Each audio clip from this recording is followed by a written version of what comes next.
গুরুর ব্রহ্মা গুরুর বিষ্ণু গুরুর্দেব মহেশ্বর গুরুরেব পরং ব্রহ্ম তস্মৈ শ্রী গুরবে নমঃ। প্রথমেই শ্রী শ্রী ঠাকুর অনুকূলচন্দ্রের রাঙা রাতুল চরণে আমার শতকোটি প্রণাম। জগৎজননী লক্ষ্মী স্বরূপিণী শ্রী শ্রী বড়মার রাঙা রাতুল চরণে আমার শতকোটি প্রণাম। পরম পূজ্যপাদ শ্রী শ্রী বরদার রাঙা রাতুল চরণে আমার শতকোটি প্রণাম। বর্তমান আচার্য দেবের চরণে আমার শতকোটি প্রণাম জানিয়ে এবং আপনাদের সকলকে রানন্দিত জয়গুরু জানিয়ে আজকের ভিডিও শুরু করছি। আপনারা আমাকে কমেন্ট করে জানাবেন আমার এই ভিডিওটি কেমন লাগলো এবং এই পরম কারণিক চ্যানেলটি সাবস্ক্রাইব করে পাশে থাকবেন। তাহলে আর দেরি করছি না, চলুন শুরু করি। আপনাদের এর আগের কয়েকটি ভিডিওতে বলেছিলাম ঠাকুরের মানে নামের কতটা শক্তি, নাম করলে আমাদের কত কি না হতে পারে, কত অসম্ভব সম্ভব হতে পারে। শ্রী শ্রী ঠাকুরও বলেছেন ভাববাণীতে শুধু নাম করার কথা। তা আপনাদের অনেক কয়েকটি ঘটনাই শুনেছিলাম, তা আজকেও সেরকম বলবো নামের একটি দুর্দান্ত শক্তির কথা, যেখানে একজন মানুষ তার মানে প্রাণহানি থেকে বেঁচে গেছিলেন, সেরকম একটি ঘটনা। তাহলে আর দেরি করছি না, চলুন শুরু করি। এক গুরু ভাই ছিলেন, এটা অনেকদিন আগেকার কথা বলছি। আমি এক জায়গায় সৎসঙ্গে গেছিলাম, সেখানে এই ঘটনাটা শুনেছিলাম এক গুরু ভাইয়ের কাছে। তা উনি ছিলেন ভীষণ নিষ্ঠাবান, নিষ্ঠাবান ছিলেন, খুব সাদাসিধে ছিলেন, নিরহংকার ছিলেন। ওনার শুধু একটাই লক্ষ্য ছিল যে শ্রী শ্রী ঠাকুরকে সবার মধ্যে কিভাবে ছড়িয়ে দেওয়া যায়, তার নাম মহিমা সবার কাছে কিভাবে প্রকাশ করা যায়, এইটি তিনি সবসময় চেষ্টা করতেন। শ্রী শ্রী ঠাকুরকে ছাড়া উনি আর কিছুই জানতেন না। শ্রী শ্রী ঠাকুরই তার সব ছিলেন, তার ধ্যান জ্ঞান সব কিছু তাকে ঘিরে। তা তিনি অনেকদিন আগের কথা বলছি তো, তা তিনি একটি গ্রামেই থাকতেন। তা উনি গ্রাম থেকে গ্রামান্তরে ঘুরে বেড়াতেন। তিনি একটি প্রত্যন্ত গ্রামে উনি যেতেন প্রায়ই, সেখানে অনেক মানুষকে তিনি যাজন করে দীক্ষিত করেছিলেন এবং দীক্ষিত করে সেই তাদের বাড়িতে সৎসঙ্গ করতে যেতেন আর কি। অনেক দিন আগের কথা তো, তখনকার দিনে সৎসঙ্গ কেউ বলতো না, তো আমার দিদিমার কাছে শোনা তখন সৎসঙ্গকে বলা হতো সিটিং। তা উনি সিটিং করতে প্রায় যেতেন একটি প্রত্যন্ত গ্রামের একটি বাড়িতে। উনি অনেক মানুষকে শ্রী শ্রী ঠাকুরের কথা যাজন করেছিলেন এবং তারা ঠাকুরের সদ্দীক্ষায় দীক্ষিত হয়েছিলেন। তা উনি প্রায় যেতেন, পায়ে হেঁটেই যেতেন, কারণ যখনকার কথা বলছি তখন তো গাড়ি ঘোড়া প্রায় কিছুই ছিল না। গরুর গাড়ি ছিল, আবার কোনো কোনো জায়গায় আবার গরুর গাড়িও পাওয়া যেত না। তা উনি পায়ে হেঁটেই যেতেন। তা একদিন হয়েছে কি, উনি যাচ্ছেন, পায়ে হেঁটেই যাচ্ছেন, যেতে যেতে হঠাৎ মানে একই রাস্তা, হঠাৎ উনি হোঁচট খেয়ে পড়ে গেলেন। পড়ে গিয়ে উঠলেন কোনো রকম করে, তার সারা গায়ে ধুলো লেগে গেল।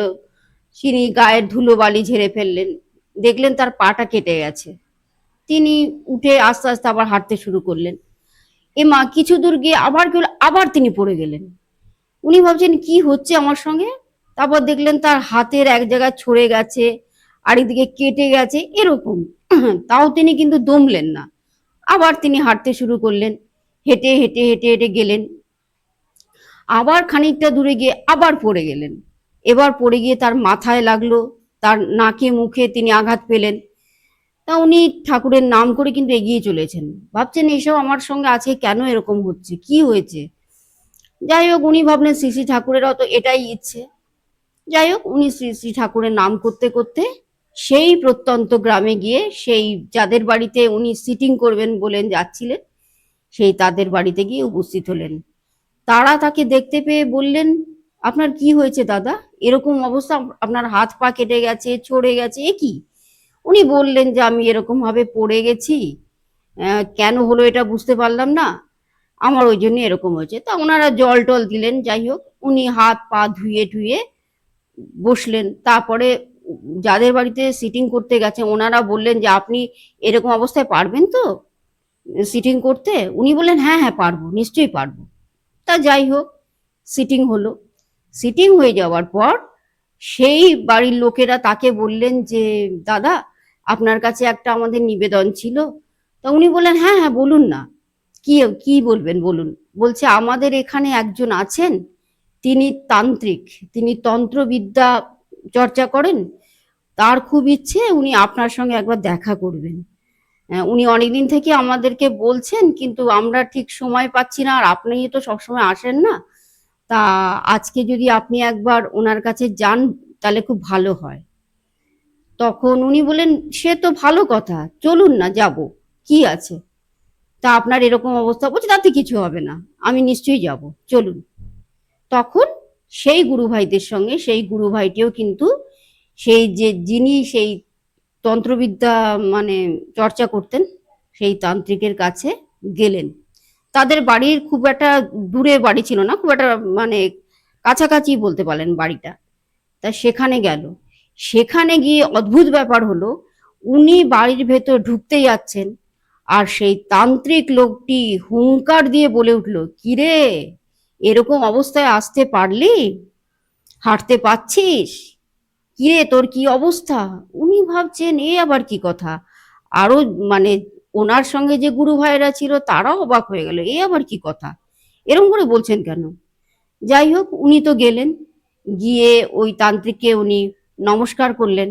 তান্ত্রিক তার দিকে লাল লাল চোখ করে, বড় বড় চোখ করে তাকিয়ে বললেন, কিরে, তুই নাকি খুব ঠাকুর নিয়ে মাতামাতি করিস, কে তোর ঠাকুর, কে ঠাকুর, এখানে সবাই আমাকে আগে খুব মানে সম্মান করতো, ভালোবাসতো, এখন তুই আসার পরে আমার কাছে আর কেউ আসে না, আমি তাই তো তোর সঙ্গে আবার দেখা করতে চাই, চেয়েছিলাম ওদের কাছে, কে তোর ঠাকুর, শ্রী শ্রী ঠাকুর অনুকূলচন্দ্র কে। তখন সেই গুরু ভাই হাত জোর করে বললেন, আগে উনি তো আমার গুরুদেব, আমি গুরুদেবের দীক্ষা নিয়েছি, আমি এখানে এসে কিছুই করি না, আমার শুধু উদ্দেশ্য আমার শ্রী শ্রী ঠাকুরকে সবার মাঝে ছড়িয়ে দেওয়া, আর কিছু না।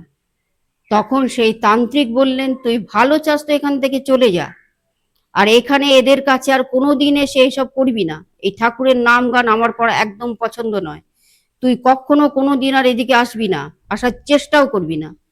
তখন সেই গুরু মানে গুরু ভাইটি বললেন যে, এটা আপনি কি বলছেন, আমি তো অন্য কিছু করতে আসি না, আমি শুধু শ্রী শ্রী ঠাকুর যা বলেছেন তার নাম মহিমা ছড়াতে আসি, তার নাম করতে আসি, এখানে সিটিং করতে আসি, মানুষের মাঝে তাকে ছড়িয়ে দিতে আসি, এইসব উনি বললেন।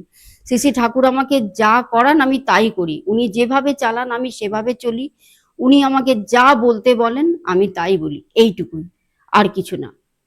তখন সেই তান্ত্রিক প্রচন্ড রেগে গেলেন, তখন বললেন, জানিস তুই আমি তোকে এখানে শেষ করে দিতে পারি এক্ষুনি। তখন সেই গুরু ভাইটি বললেন যে, এটা আপনি কি বলছেন, এটা ঠিক না, আমার শ্রী শ্রী ঠাকুর থাকতে আমার কিছুই হবে না। তখন সেই তান্ত্রিক তার উপর রেগে গিয়ে মানে ওই সেই তান্ত্রিক যজ্ঞ করছিলেন আর কি, সেই যজ্ঞের মধ্যে এমন একটা কিছু ছুঁড়ে দিলেন, একবারে যেন আগুন ছুটে বেরোলো, একদম প্রচন্ড আগুন হয়ে গেল। তখন সেই গুরু ভাইও কিন্তু ভয় পেয়ে গেলেন, দিশেহারা হয়ে গেলেন। আর তিনি ভাবতে লাগলেন, এখন আমি কি করব, এখন যদি আমাকে সত্যি সত্যি শেষ করে ফেলে আমি কি করব। আর ওই যে যারা গুরু ভাইরা তাকে নিয়ে এসেছিলেন তারাও ভয়ে মানে তটস্থ হয়ে না পাশে দাঁড়িয়ে রইলেন, তারা ভাবলেন এ কি কথা, উনি ওনার সঙ্গে দেখা করতে বলেছিলেন গুরু ভাইটিকে, আমরা সেই জন্যই তাকে নিয়ে এলাম, তাই বলে তাকে এরম ভাবে শেষ করে ফেলবে। ওনারা তো কিছু বলতেও পারছেন না, প্রতিবাদও করতে পারছেন না, এদিকে কাছে যেতেও পারছেন না। তান্ত্রিক এতটাই শক্তিশালী, তারা তো ভয়ে সিটিয়ে দাঁড়িয়ে আছে। এদিকে সেই গুরু ভাইও মানে একদম ভয় পেয়ে গেছে, কি হবে। এদিকে তো তান্ত্রিক একটার পর একটা মন্ত্র পড়ে চলেছে, আর যজ্ঞে যা যা সব লাগে সব ছিটিয়ে দিচ্ছে। তখন সেই যে গুরু ভাই, তার মনে হলো তার মাথায় যেন কে হাত রাখলো, মাথায় হাত রেখে কে যেন বলল, তুই নাম করে যা, তোর কোনো ভয় নেই। তখন সেই গুরু ভাইটি চোখ বুজে এক মনে তিনি নাম করতে শুরু করলেন, একদম মানে নির্দ্বিধায় তিনি শ্রী শ্রী ঠাকুরের নাম করে চললেন চোখ বুজে। তিনি নামে এতটাই মগ্ন হয়ে গেলেন যে তার বাহ্য জ্ঞান কিছুই রইল না। এদিকে ওই তান্ত্রিক তো বিভিন্ন ভাবে চেষ্টা করছে যে যাতে তাকে আজকের মানে সেই রাতেই তাকে শেষ করে দেওয়া যায়, সেই গুরু ভাইটিকে। সে বিভিন্ন রকম ক্রিয়া কর্ম তান্ত্রিকের যা যা কাজ উনি করেই চলেছেন। এদিকে তিনি মানে ওই তান্ত্রিকের কথা বলছি, ওনার সর্বাঙ্গ ঘেমে গেছে, ঘেমে সারা গা বেয়ে বেয়ে জল পড়ছে, কিন্তু কিছুতেই কিছু হচ্ছে না। এদিকে সেই গুরু ভাইয়ের কিন্তু কোনো জ্ঞান নেই, উনি নাম করেই চলেছেন, নাম করেই চলেছেন। আর এদিকে যারা তাকে নিয়ে এসেছিলেন তারা তো একদম ভয়ে সিটিয়ে এক কোনায় বসে আছে, তাদের কোনো ক্ষমতা নেই। যাকগে, তারা দেখেই যাচ্ছেন সবকিছু। এদিকে তান্ত্রিক ভাবছে এ কি হলো, আমার তো এরকম হয় না, আমি তো কত কিছু করি, কালা জাদু করি, বান মারি সবাইকে, অনেককে অনেক কিছু করি, অনেকের জীবন হানি ঘটিয়েছি আমি, কিন্তু এটা কি হচ্ছে। সে বিভিন্ন রকম ক্রিয়াকর্ম করেই চলেছেন, কিছুতেই কিছু হচ্ছে না। তারপর যখন ওনার শেষ মানে আর কিছু করার নেই, যখন ওনার শেষ ক্রিয়াকর্ম বাকি, তখন তান্ত্রিকের কিছু লোক ছিল, তাদেরকে উনি হুকুম করলেন যে এই শোন, যেখানে সেই গুরু ভাই বসেছিলেন, বললেন গুরু ভাইটির চারদিকে উম কোনো চক দিয়ে গন্ডি এঁকে দে, গন্ডি কেটে দে, ওই গন্ডির ভেতর থেকে যেন উনি কোনোভাবে পালাতে না পারে, বেরোতে না পারে। তা তার সব লোকেরা তাই করলো। ওই গুরুভাই যেখানে বসে ধ্যান করছিলেন সেখানটা মানে গন্ডি কেটে দিলেন। তা ঠিক আছে, তা উনি তো সত্যি কথা পালাতে পারবে না, কারণ ওনার কোনো জ্ঞান নেই, উনি ঠাকুরের নামই করে চলেছেন। তা এদিকে গন্ডি কাটা হলো, গন্ডি কাটার পর ওনার যে শেষ অস্ত্র, মানে এছাড়া আর আর তার কোনো অস্ত্র নেই, যা করার আর কি ক্রিয়াকর্ম উনি সবই করে ফেলেছেন। একটা মানে লাস্টের যে মানে শেষের দিকটা যেটা বাকি ছিল, উনি করলেন কি, ওই তান্ত্রিকের যে সমস্ত জিনিস থাকে সেই নিয়ে খুব জোরে মানে হুঙ্কার ছেড়ে সেই যজ্ঞের ওপরে ছুঁড়ে মারলেন।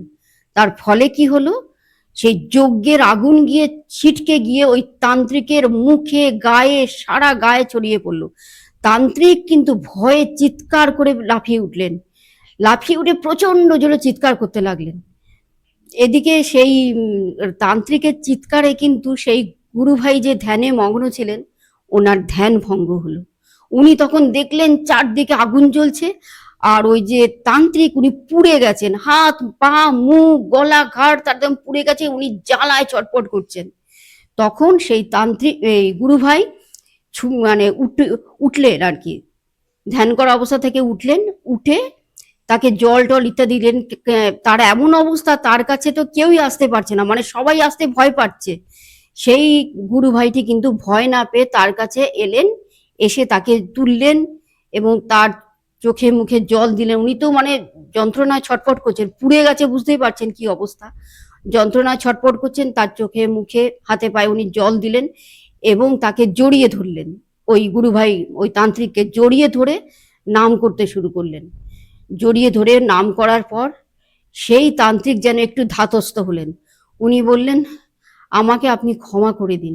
ভাবুন একবার অবস্থাটা, তখন তাকে তুই তোকারি করেছিল, অপমান করেছিল, এরপর এখন কি বলছেন, আপনি আমাকে ক্ষমা করে দিন, আমি খুব পাপ করেছি, আমি ভুল করেছি, আমি ভাবতে পারিনি, আমি আপনাকে শেষ করতে চেয়েছিলাম, কিন্তু আজকে কেন এরকম হলো আমি বুঝতে পারছি না, আমাকে আপনি ক্ষমা করে দিন দাদা, আমার কি হবে আপনি বলুন, আমার প্রায়শ্চিত্তের রাস্তা আপনি বাতলে দিন, আমি কি করব।